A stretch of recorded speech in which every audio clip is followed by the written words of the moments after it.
কালকে থেকে এই গুড়ি গুড়ি বৃষ্টির কারণে মানে বিরতিহীনভাবে এই বৃষ্টিটা পড়তে আছে। হ্যাঁ হ্যাঁ, কালকে পরশুদিন থেকে দুপুরের পর থেকে এরকম পড়তে আছে।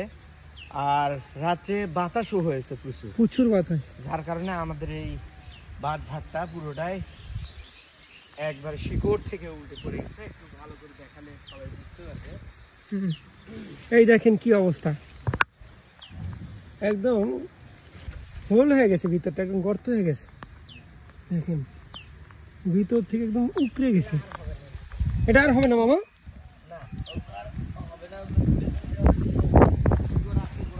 আচ্ছা, এই বাঁধ ঝাড়টার বয়স তো অনেক না? অনেক। আমার দাদা এখানে পুরো এলাকা জুড়ে বাঁশ ছিল। আচ্ছা। আর সবাই উঠাই ফেলছে, আমাদের এইটুকু অবশিষ্ট ছিল। এই স্মৃতি এখন এখান থেকে বোধহয় বিলুপ্ত, কিন্তু না, আমরা সেটা করব না। আমরা তারপরেও যে বাঁশগুলো রেখে দিয়ে পরিচর্যা করলে আবার এখানে বাঁশ তার হবে, আমরা সেই কাজটা করব ইনশাআল্লাহ। রাজু মামা আসলে এটা করা হবে। আমার ছোট ভাই ঢাকায় আছে, হয়তো অনেকেই জানেন। তো এই ঢাকা থেকে ও আসলে আমরা এই কাজগুলো শুরু করব। আর আমি আমার স্কুল বন্ধ, আমি একা যতটুকু পারি করে ফেলবো। আমি করতে থাকবো আর কি ইনশাআল্লাহ। এখন আমরা এই জায়গাটা পরিষ্কার করতেছি। হ্যাঁ। আর আমাদের এলাকায় সবচেয়ে মানে কষ্টের যে বিষয়টা হচ্ছে বর্তমানে, আমাদের এই ধান আমরা নিতে পারতেছি না। এই যে এখানে যেমন আমাদের এই যে খড় আছে, এই সেদিন সবচেয়ে কষ্টকর বিষয় হলো আমাদের পরিবারের মহিলা যারা, তারা সাধারণত এই খড়ের কাজগুলো বেশি করে থাকে। তারা এই খড়গুলো শুকাইছিল, একদম সম্পূর্ণ শুকিয়ে গেছিল।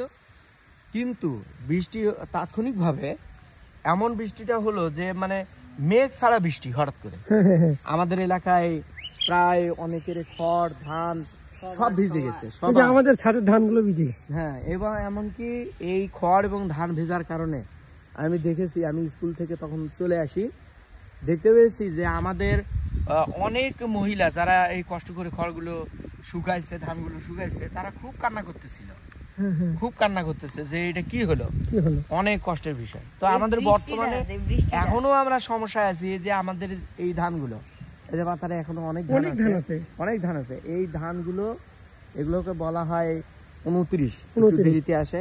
এই ধানগুলো আমরা ঘরে উঠাইতে পারতেছি না। অনেকে ধান কেটে ওখানেই রেখে দিয়েছে, আনতে পারতেছে না। ওই ধানগুলো